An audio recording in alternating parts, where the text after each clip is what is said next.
Hello students, আজকে আমরা জিওগ্রাফির এসএসসির গ্রুপ সি এবং ডির সেকেন্ড ক্লাস নিয়ে এসেছি। আগের কথা অনুযায়ী আমরা আগের দিনের ক্লাসে প্রথম 25টা কোশ্চেন প্র্যাকটিস করেছিলাম। আজকে আমরা 50টা কোশ্চেন, পরবর্তী 25টা কোশ্চেন প্র্যাকটিস করব। তার আগে বলে নিই, আমি তোমাদের ডিজে স্যার, O2 একাডেমিয়ার বদমাস ইউটিউব চ্যানেলে সবাইকে ওয়েলকাম। তো চলো আজকে শুরু করি আমাদের ফার্স্ট ক্লাস বা ফার্স্ট আমাদের কোশ্চেন যেটা রয়েছে। তো জিওগ্রাফি স্পেশাল হিসাবে আমরা পরবর্তী যে 25টা কোশ্চেন রাখছি, প্রথম যে কোশ্চেন রয়েছে দেখো, ফার্স্ট কোশ্চেন কি রয়েছে?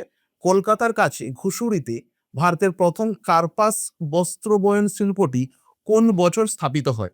কলকাতার কাছে ঘুষুরিতে বলতে এখানে কিন্তু প্লেসটার নাম কিন্তু হিডেন রয়েছে। সেটার নাম কি? Fort Gloster. কলকাতার কাছে ফোর্ট গ্লাস্টারের কাছে প্রথম আমাদের বস্ত্র বয়ন মানে কটন টেক্সটাইল ইন্ডাস্ট্রি সেটা হয়, যেটা কত সালে জিজ্ঞেস করেছে। এবার কথা হচ্ছে এই ইন্ডাস্ট্রিটা কিন্তু প্রথমত ভাবে ফার্স্ট সাকসেসফুল হয়নি, পরবর্তীকালে এটা সাকসেস পেয়েছিল অন্য একটা জায়গায়। তো এখানে কোশ্চেন অনুযায়ী প্রথম ইন্ডাস্ট্রির সালটা জিজ্ঞেস করেছে। তো আমাদের এখানে সাল যেটা হবে সেটা হচ্ছে 1818 সাল আমরা পাবো, যেটা প্রথম আমাদের কটন টেক্সটাইল হিসাবে বা কটন টেক্সটাইল ইন্ডাস্ট্রি হিসাবে অ্যানাউন্স করা হয়েছিল। পরবর্তীকালে 1854 সালে, কত সাল? 1854 সালে আমরা পরবর্তী একটা কটন টেক্সটাইল মিল পাই, যেটা সাকসেসফুল ইন্ডাস্ট্রি হিসাবে পেয়েছিলাম, যেটাকে আমরা কোন প্লেসে পেয়েছিলাম? মুম্বাইয়ে পেয়েছিলাম, মুম্বাই। এবং ইন্ডাস্ট্রির নাম ছিল Bombay, Bombay spinning spinning and weaving mill, and weaving spinning and weaving mill. তার মানে আমরা এখান থেকে কি জানলাম? আমাদের প্রথম কটন টেক্সটাইল ইন্ডাস্ট্রি কত সালে হয়েছিল? 1818 সালে, যেটা কোথায়? ফোর্ট গ্লাস্টারের কাছে বা কলকাতার কাছে ফোর্ট গ্লাস্টারে। পরবর্তীকালে এটা কিন্তু ফেল হয়। পরবর্তীকালে 1854 খ্রিস্টাব্দে নতুন করে মুম্বাইয়ে সাকসেসফুলি একটা ইন্ডাস্ট্রি তৈরি করা হয়, যে ইন্ডাস্ট্রির নাম দেওয়া হয়েছে বোম্বে স্পিনিং এবং ওয়েভিং মিল। এটা ছিল আমাদের ইন্ডিয়ার প্রথম কটন টেক্সটাইল ইন্ডাস্ট্রি এবং সাকসেসফুলি ডেভেলপ হওয়া কটন টেক্সটাইল ইন্ডাস্ট্রি। তো এখানে আমরা যদি বলি সেইটাই, আমাদের গ্রাফ অনুযায়ী যদি বা ম্যাপ অনুযায়ী যদি বলা হয়, দেখো আমাদের এই যে অঞ্চলগুলো, এর মধ্যে কি গুজরাট, তারপর রয়েছে মহারাষ্ট্র, ওদিকে রয়েছে মধ্যপ্রদেশ। এই অঞ্চলগুলোর মধ্যে সব থেকে বেশি আমরা গুজরাট বা মধ্যপ্রদেশ বা এদিকে মহারাষ্ট্র, এই প্লেসেসগুলোতে আমরা ব্ল্যাক সয়েল পাই। আমরা জানি এই ব্ল্যাক সয়েল কিন্তু কটন চাষের জন্য খুবই উপকার। এই কারণের জন্য দুটো কথা মাথায় রাখবে, কটন আর একটা হচ্ছে টেক্সটাইল, একটা হচ্ছে কটন, কটন আর একটা হচ্ছে টেক্সটাইল। দুটোর মধ্যে আমরা যদি বলি কটন প্রোডাকশনে আমাদের ইন্ডিয়ার লিডিং স্টেট কিন্তু গুজরাট। কি? গুজরাট। আর টেক্সটাইলের ক্ষেত্রে আমাদেরকে মাথায় রাখতে হবে কিন্তু মহারাষ্ট্র।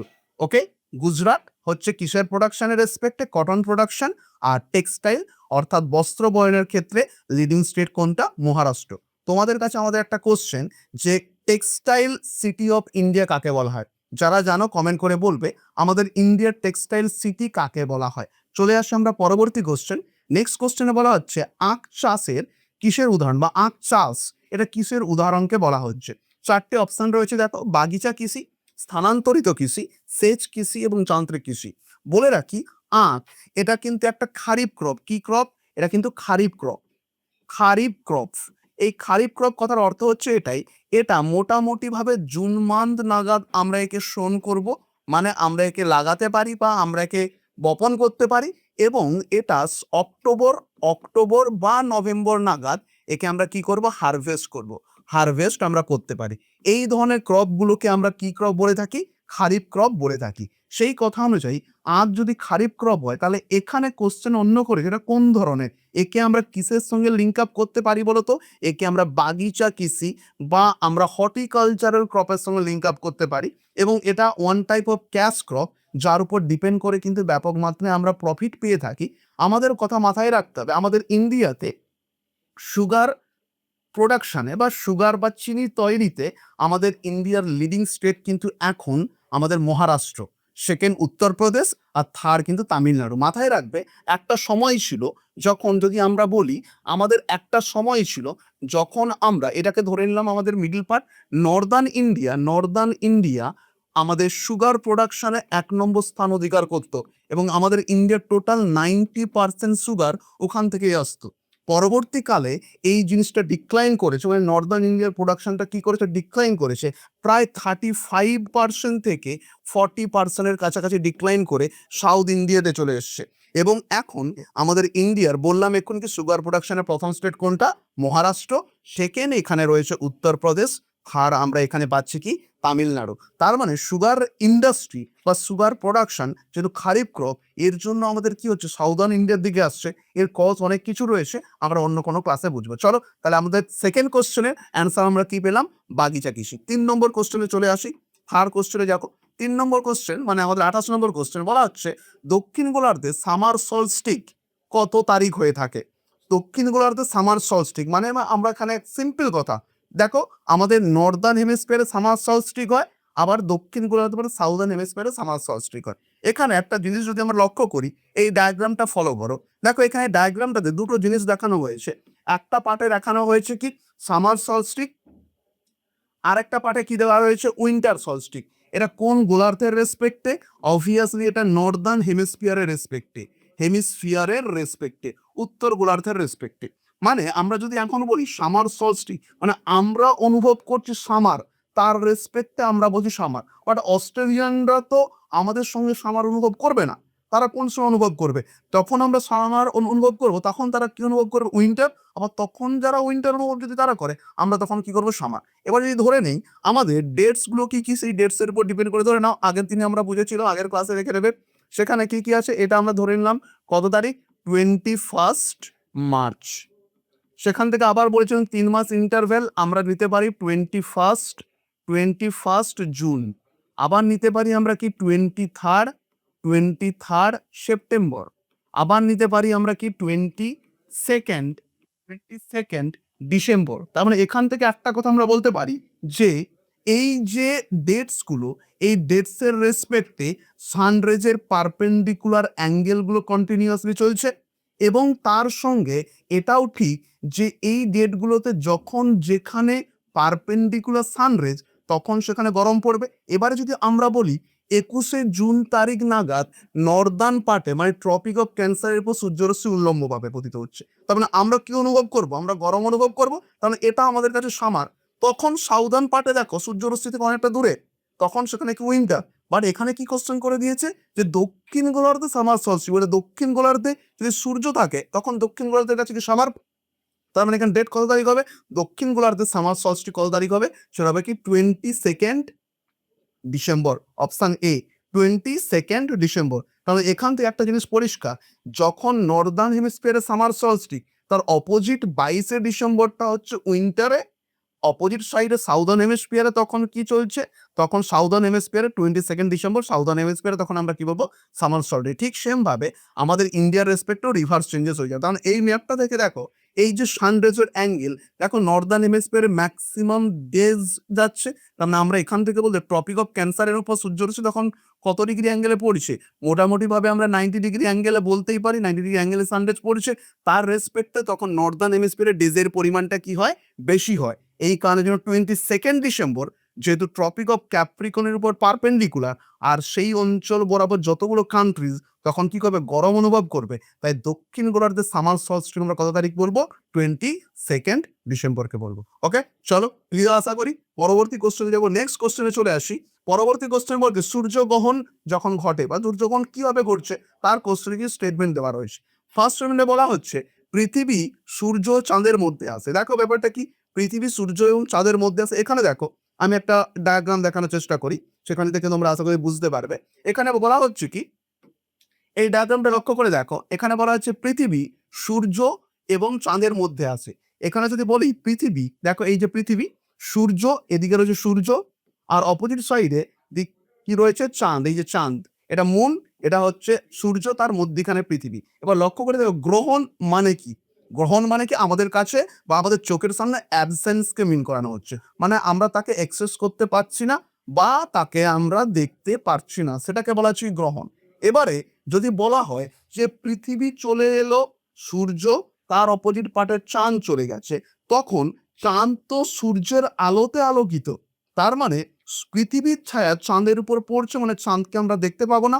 এই কারণের জন্য এটাকে কি বলা হয়? লুনার এক্লিপস, বা বাংলায় কি বলা হয়? চন্দ্রগ্রহণ।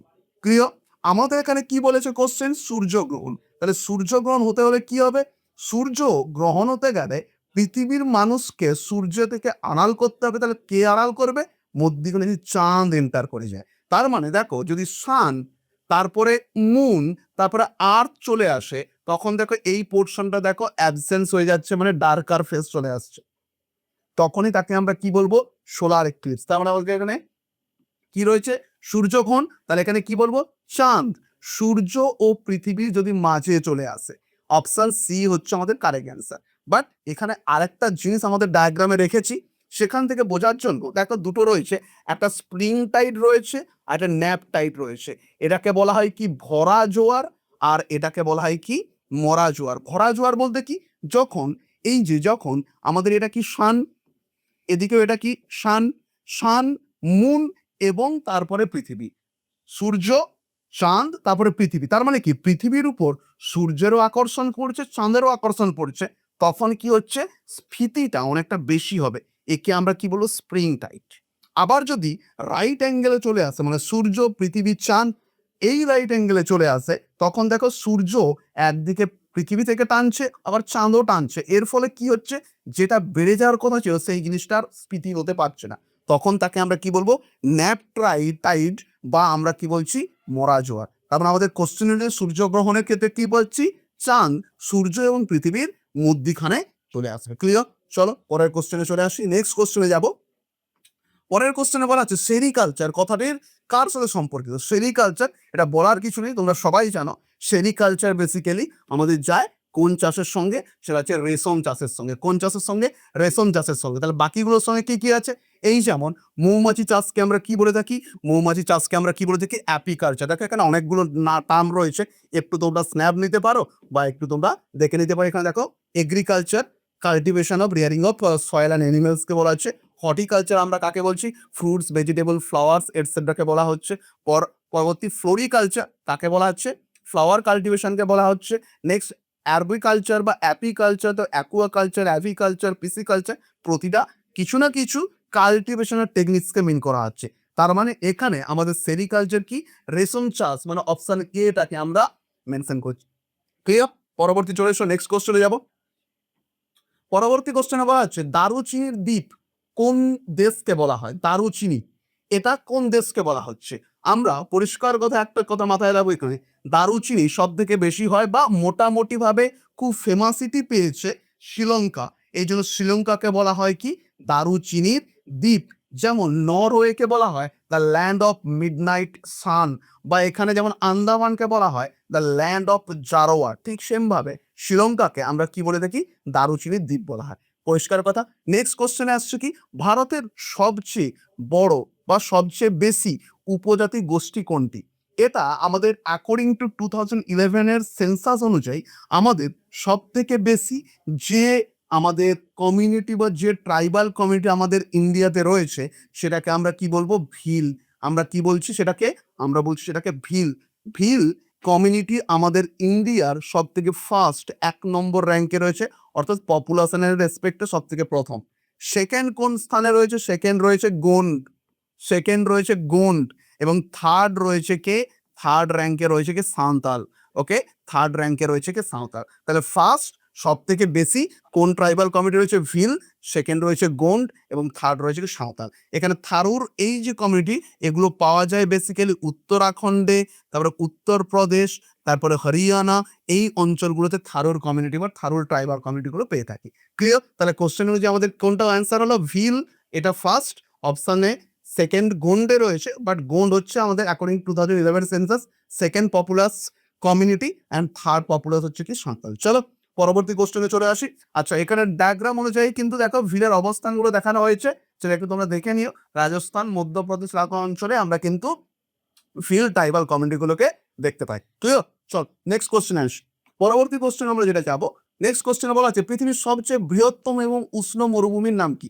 দেখো আগের দিন ক্লাসে আমরা বলেছিলাম বা আমি বলেছিলাম যে ওয়ার্ল্ড জিওগ্রাফি নিয়ে কিন্তু আমাদেরকে একটু পড়তে হবে, কারণ ওয়ান লাইনার ওয়ার্ল্ড জিওগ্রাফির কোশ্চেন কিন্তু পড়ার প্রবাবিলিটি রয়েছে বা পড়তে পারে। এর জন্য আমাদের ওয়ার্ল্ড জিওগ্রাফি কিছু কোশ্চেন অ্যানালাইসিস করতে হবে। সেরকম কোশ্চেনের মধ্যে একটা কোশ্চেন কি রয়েছে, পৃথিবীর সবচেয়ে বড় বা বৃহত্তম উষ্ণ মরুভূমির নাম। দেখো এখানে শুধু কোশ্চেনটা যদি বলতো পৃথিবীর সবচেয়ে বড় মরুভূমির নাম, উষ্ণ টার্মটা যদি না থাকতো তাহলে কিন্তু আনসার আলাদা হতো। যেহেতু উষ্ণতার রেসপেক্টে টার্মটা ইউজ করে দিয়েছে, তার কারণের জন্য আমাদের এখানে আনসার কি হবে তোমরা এই চারটা দেখলেই বুঝতে পারবে। যদি বলা হতো ইন জেনারেল, যদি বলা হতো লার্জেস্ট ডেজার্ট, সব থেকে বৃহত্তম ডেজার্ট, তাহলে কি হতো অ্যান্টার্কটিকা ডেজার্ট বা অ্যান্টার্কটিক ডেজার্ট। বাট উষ্ণতার রেসপেক্টে সব থেকে বড় কোনটা, তখন কি হয়ে যাবে দেখো সাহারা ডেজার্ট। সেটা কোথায় রয়েছে দেখো আফ্রিকাতে রয়েছে, ওদিকে অ্যান্টার্কটিকাতে রয়েছে। তার মানে আমাদের ওয়ার্ল্ড ওয়াইড সব থেকে বড় মরুভূমি যদি আয়তনের রেসপেক্টে বলা হয় তখন কি বলে অ্যান্টার্কটিকা ডেজার্ট বা অ্যান্টার্কটিক ডেজার্ট। ওকে, আর যদি উষ্ণতার রেসপেক্টে যদি বলা হয় তখন আমরা কাকে বলবো, তখন আমরা বলছি কি সাহারা ডেজার্টকে বলছি। ক্লিয়ার? চলে এসো পরবর্তী নেক্সট কোশ্চেনে যাবো আমরা। নেক্সট কোশ্চেনে বলা হচ্ছে কোন দেশের ক্রান্তীয় তৃণভূমি পাটানা না তৃণভূমি নামে পরিচিত। পাটানা তৃণভূমি নামে পরিচিত। এটা একটা তৃণভূমি যেটা রিজিনালি বিভিন্ন জায়গায়, মানে কি আমরা যদি এখন বলি আমাদের ভারতের তৃণভূমি, যেমন উত্তরাখণ্ডের ক্ষেত্রে আমরা কি বলি বুগ্যালস, বা জম্মু কাশ্মীরের রেসপেক্টে আমরা কি বলি মার্গ, ঠিক সেম ভাবে শ্রীলঙ্কাতে তৃণভূমিগুলোকে কি তৃণভূমি বলা হয়, শ্রীলঙ্কার তৃণভূমিকে বলা হয় কি পাটানা তৃণভূমি। তার মানে পাটানা তৃণভূমি সেটা কোন দেশকে লিঙ্ক করছে বা কোন দেশের তৃণভূমিকে বলা হয়, শ্রীলঙ্কার তৃণভূমিকে পাটানা তৃণভূমি বলা হয়। ক্লিয়ার? নেক্সট পরের কোশ্চেনে বলা হচ্ছে পৃথিবীর দীর্ঘতম হ্রদ কোনটি। দীর্ঘতম বলেছে, বৃহত্তম বলেনি কিন্তু। দীর্ঘতম বলতে লেন্থের রেসপেক্টে সব থেকে বড় হ্রদের নাম জিজ্ঞেস করা হয়েছে। এবার কথা হচ্ছে সব থেকে বৃহত্তম লংগেস্ট যদি হ্রদ বলা হয় তখন আমরা কি বলবো তাঙ্গানিকা হ্রদ, যেটা কোথায় রয়েছে ইস্টার্ন আফ্রিকাতে রয়েছে। সেই তাঙ্গানিকা হ্রদ যেটা আমাদের পৃথিবী সব থেকে কি দীর্ঘতম হ্রদ। বাকি হ্রদগুলো কোথায় আছে আশা করি সবাই জানো, যেমন অপশন এ তে রয়েছে বৈকাল। বৈকাল সবাই জানো রাশিয়া সাইবেরিয়ান অঞ্চলে রয়েছে। সেকেন্ড কি রয়েছে তাঙ্গানিকা, তো বললাম ইস্টার্ন আফ্রিকা। সুপিরিয়র হ্রদ রয়েছে নর্থ আমেরিকাতে, আর অপোজিট সাইডে এখানে টিটিকাকা হ্রদ, এটা রয়েছে সাউথ আমেরিকাতে রয়েছে। তাহলে দীর্ঘতমের রেসপেক্টে লংগেস্টের রেসপেক্টে সর্বপ্রথম আমরা কোনটা পাচ্ছি তাঙ্গানিকা হ্রদ, যেটা আমাদের রয়েছে। ওকে, চলো নেক্সট পার্টে আসি। পরবর্তী পার্ট, এই স্লাইডটা আমরা পরেও পাবো, এখানে এরিয়ার রেসপেক্টে দেখানো হয়েছে, যেটা আমরা একটু পরে আবার ডিসকাস করব। চলে এসো নেক্সট। বলা হচ্ছে ভারতের পশ্চিমঘাট পর্বতমালা দাক্ষিণাত্য শুষ্ক থাকে কেন। এবার কথা হচ্ছে এর জন্য ডায়াগ্রামে আগে দেখতে হবে। ডায়াগ্রামে বলা হচ্ছে কি যে আমাদের পশ্চিমঘাট পর্বতমালার যে দক্ষিণের পাটটা বা আমাদের পশ্চিমঘাট পর্বতমালার যে পূর্ব দিকের যে অঞ্চলটা দাক্ষিণাত্য মালভূমি পোর্শনটা সেটা শুষ্ক কেন। এর জন্য আমাদেরকে একটা রেইনফল বলা হয়, সেই রেইনফলের নাম কি ওরোগ্রাফিক রেইনফল। ওরোগ্রাফিক রেইনফল। এবার বলতে পারি ওরোগ্রাফিক রেইনফল আবার কোথা থেকে চলে এলো। রেইনফলের তিন ধরন হয়, রেইনফল তিনটে ক্যাটাগরির হয়।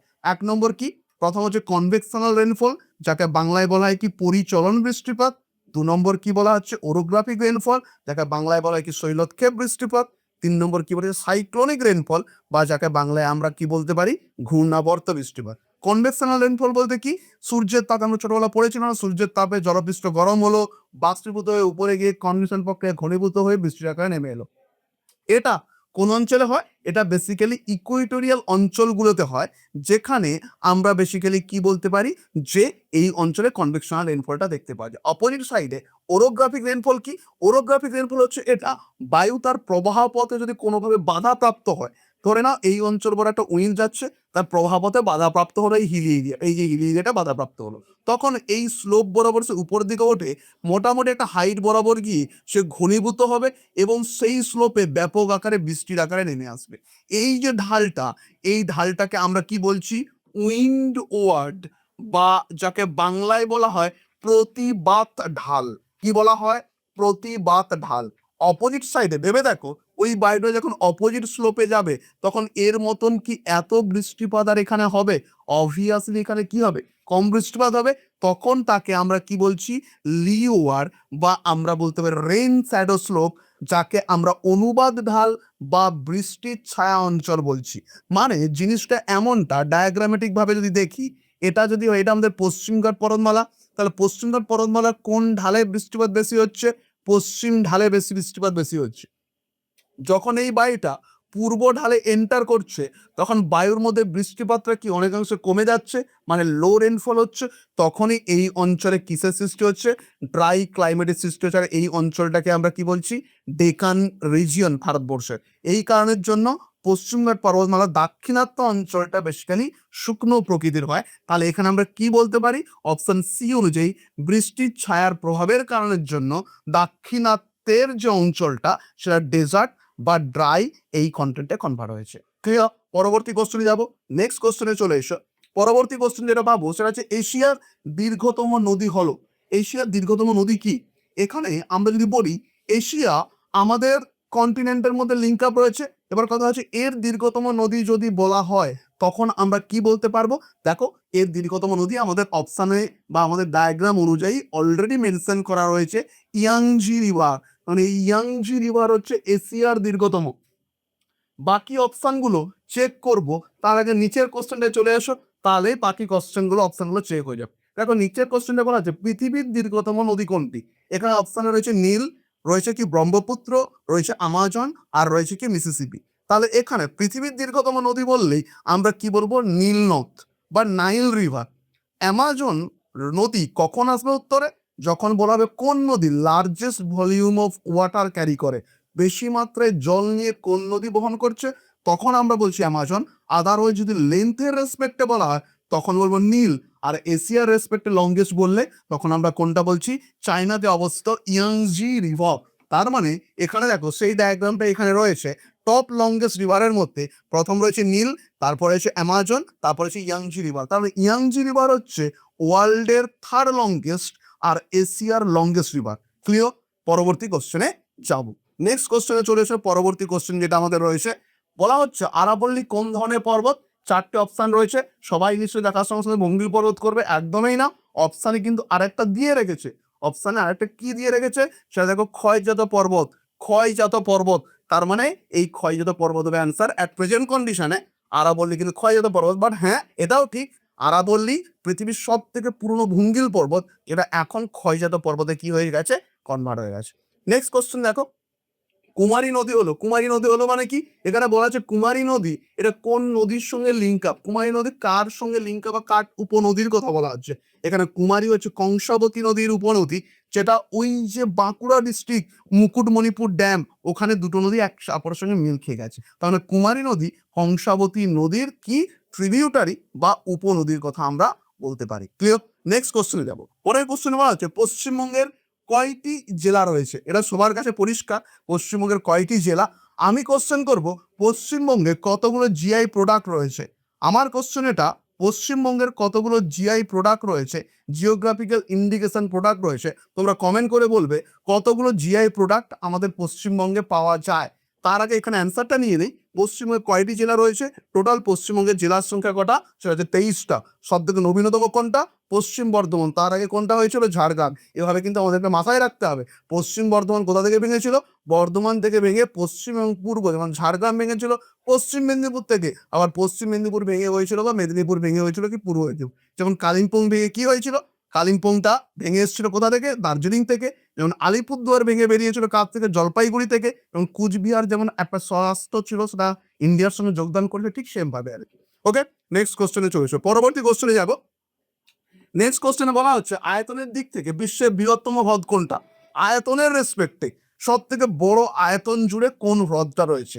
একটু আগে বলেছিলাম না, এখানে একটা ডায়াগ্রাম আসবে, দেখো এটা আমাদের ইন্ডিয়ান ওয়ার্ল্ড ওয়াইড সব থেকে বড় আয়তনের যদি বলা হয়, সব থেকে বেশি আয়তনের কোন হ্রদ, তখন আমরা কোনটা বলছি।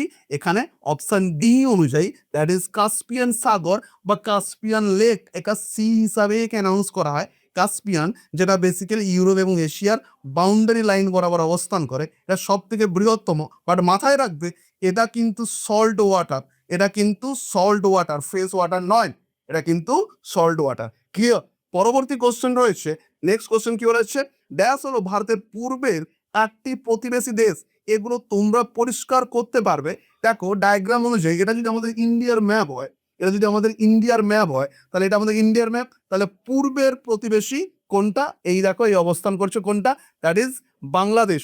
অপশনে কি বাংলাদেশ আছে? Yes, that is option D, Bangladesh. এছাড়াও যদি এখন বলা হয় যে আমাদের উত্তর পশ্চিমের আমাদের প্রতিবেশী দেশ কোনটা বলবো আমরা, তখন কি বলবো আমরা? পাকিস্তান। এগুলো কিন্তু কোশ্চেনে আসে। অর্থাৎ আমাদের মাথায় রাখতে হবে আমাদের ইন্ডিয়ার সঙ্গে কতগুলো কান্ট্রি ল্যান্ড ফ্রন্টিয়ার বা আমরা বলতে পারি স্থলভাগের সীমানা শেয়ার করছে। সেখানে দেখো বাংলাদেশ 1 নম্বর, 2 চায়না, 3 হচ্ছে কি পাকিস্তান, 4 নেপাল, 5 হচ্ছে মায়ানমার, 6 হচ্ছে ভুটান এবং 7 হচ্ছে আফগানিস্তান। টোটাল 7টা কান্ট্রি কানেক্ট করছে। এবার তোমরা বলতেই পারো আফগানিস্তান তো চায়না এখন কোনো রকম ভাবে কানেক্ট করে না। সেই রেসপেক্টে আমিও বলবো যে হ্যাঁ কানেক্ট করে না। কোশ্চেনের অপশন দেখবে কি আছে তার উপর ডিপেন্ড করে আমি অ্যান্সার করবো। বাট এখন অ্যাট প্রেজেন্ট কন্ডিশনে রিয়েলিস্টিক ভাবে যদি আমরা ভেবে দেখি, আফগানিস্তান ভারতের সঙ্গে ডিরেক্টলি ল্যান্ডে কোনো রকম কানেকশন রাখে না, এটা পিওকের সঙ্গে কানেক্ট রাখে থাকে। ওকে, নেক্সট কোশ্চেনে চলে এসো, পরবর্তী কোশ্চেনে যাবো। নেক্সট কোশ্চেন বলা হচ্ছে কোন স্থানের অক্ষাংশ তার কৈনিক দূরত্বের দ্বারা প্রকাশ করায়। কোনো একটা স্থানের যদি অক্ষাংশ, মানে আমি যদি এখন বলি অক্ষাংশ মেজারমেন্ট করার জন্য বেস লাইন কাকে ধরা হয়? অক্ষাংশ মেজারমেন্ট করার জন্য বেস লাইন ধরা হয় কাকে? ইকুয়েটরকে।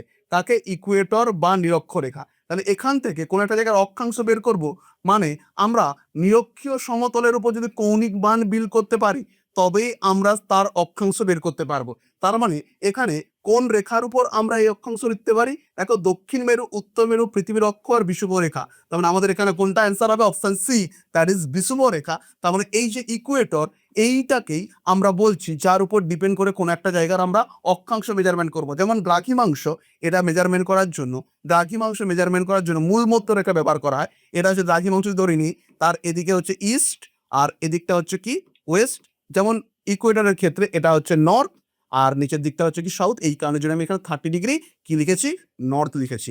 আমাদের ইন্ডিয়া ইকুয়েটরের কোণগোলার্ধে দেওয়া অবস্থিত, নর্দার্ন হেমিস্ফিয়ারে অবস্থিত। আর আমাদের ইন্ডিয়া মেরিডিয়ান বা মূল মধ্য রেখার পূর্ব দিকে অবস্থিত। এই জন্য প্রপার যদি লোকেশন বলা হয় ভারতের, তাহলে আমরা বলবো কি north east of our globe. Next question দেখি, বলা হচ্ছে মানসরোবর হ্রদ অবস্থিত একটা স্বশাসিত সংস্থা বা অঞ্চল বলা হচ্ছে মানসরোবর কোন রেঞ্জে? Karakoram range, Pir Panjal range, Mahabharat, Kailash range. বলে রাখি আমাদের মানসরোবর হ্রদ এটা কোথায় অবস্থিত? 1 নম্বর যদি বলি কারাকোরাম রেঞ্জ। এই কারাকোরাম আমাদের ইন্ডিয়ার মধ্যে অবস্থিত, ইন্ডিয়াতে নাম কারাকোরাম রেঞ্জ। পরবর্তী আমরা যদি বলি পীরপাঞ্জল, এটাও আমাদের ইন্ডিয়া অর্থাৎ জম্মু কাশ্মীরে হিমাচল হিমালয়কে বলা হয়। 3 নম্বর কৈলাস রেঞ্জ, এই কৈলাস রেঞ্জটা আমরা যদি এখন বলি ট্রান্স হিমালয়, একটা কথা যদি বলা হয় ট্রান্স হিমালয়, কটা রেঞ্জ নিয়ে তৈরি হয়? 3টে রেঞ্জ। একটা হচ্ছে কারাকোরাম, সেখানে হচ্ছে কি লাদাখ, 3 নম্বর হচ্ছে কি জাস্কার। এই লাদাখ রেঞ্জটাই যখন পরবর্তীকালে তিব্বতের দিকে বেরিয়ে যায় তখনই তাকে কি বলা হয়? কৈলাস বলা হয়। কৈলাস রেঞ্জ। এই কৈলাস রেঞ্জের উপরেই অবস্থিত রয়েছে মানসরোবর, যেখান থেকে ইন্দাস রিভার বা সিন্ধু নদীর কি হয়েছে? উৎপত্তি হয়েছে। তার মানে কি এখানে দেখলাম মানসরোবর হ্রদ কোন রেঞ্জে অবস্থিত, তখন আমরা বলবো কৈলাস রেঞ্জে অবস্থিত। তার মানে কৈলাস রেঞ্জ কোন রেঞ্জের এক্সটেনশন বা কোন রেঞ্জের বর্ধিষ্ণু অংশ, তখন আমরা কি বলবো? লাদাখ রেঞ্জের বর্ধিষ্ণু অংশ। নেক্সট কোশ্চেনে চলে এসো, লিগনাইট হলো, লিগনাইটটা কি? আমাদের এখানে একটা দেখো অ্যান্থ্রাসাইট, তারপরে রয়েছে বিটুমিনাস, তারপরে কি রয়েছে? লিগনাইট, তারপরে রয়েছে কি পিট। এবার কথা হচ্ছে এই যে 4টে আমি নাম লিখলাম এটা কিসের ক্যাটাগরি বলতো? এটা কোলের ক্যাটাগরি, কয়লার ক্যাটাগরি। যেমন আয়রনের হলে কি হয়? Magnetite, hematite, limonite, siderite. ঠিক সেম ভাবে কোলের ক্ষেত্রে কি হয়? কার্বনের উপর ডিপেন্ড করে অ্যান্থ্রাসাইট, বিটুমিনাস, লিগনাইট, পিট। তাহলে বলার তো কিছু নেই, এখানে লিগনাইট হলো এক ধরনের লোহা করি বলা আছে, তামা বলা আছে, কয়লা বলা আছে, চুনা বলা আছে। কোনটা উত্তর নেব? অপশন সি, দ্যাট ইজ কয়লা। ওকে, পরবর্তী কোশ্চেনে যাব। নেক্সট পরবর্তী কোশ্চেন আমাদের যেটা আসছে সেটা হচ্ছে উত্তর আমেরিকার তৃণভূমি বিশিষ্ট ময়দান কি নামে পরিচিত? দেখো এখানে আমাদের অপশন অনুযায়ী বা আমাদের অপশনে যাওয়ার আগে এই যদি ম্যাপটাকে আমরা ফলো করি তাহলে সেই ম্যাপ অনুযায়ী দেখো এখানে কি রয়েছে? এটা হচ্ছে উত্তর আমেরিকা, এটা কি দক্ষিণ আমেরিকা, এই দিকটা রয়েছে ইউরোপ, এশিয়া, আফ্রিকা, এশিয়ার পোর্শন রয়েছে এটসেট্রা। এবার দেখো উত্তর আমেরিকার যে তৃণভূমি এটা কি নামে পরিচিত? প্রেইরি। কারণ আগে অ্যান্সারটা নিয়ে নিই, অ্যান্সার কি হচ্ছে? প্রেইরি। ঠিক যেমন দক্ষিণ আমেরিকায় চলে আসলে আমরা কি কি পাবো? ক্যাম্পোস পাবো বা পম্পাস পাবো বা লেনোস পাবো। পরবর্তী আফ্রিকাতে চলে গেলে আমরা কি পাচ্ছি? ঠেংভাবে সাভানা পাচ্ছি। একটু নিচের দিকে নেমে চলে আসলে টেম্পারেটে চলে গেলে ভেল্ড পাবো। এদিকে অস্ট্রেলিয়ার ক্ষেত্রেও সাভানা পাবো, বাট অস্ট্রেলিয়ার পপুলারলি ডাউন্স বলা হয়।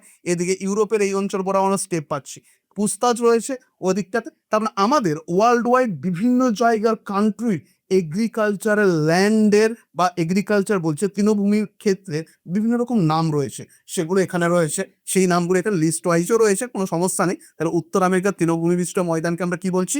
প্রেইরি বলছি। চলো পরবর্তী কোশ্চেনে যাই। নেক্সট কোশ্চেনে বলা হচ্ছে বেশিরভাগ জীবাশ্ম কোথায় পাওয়া যায়? জীবাশ্ম মানে কি? ফসিল।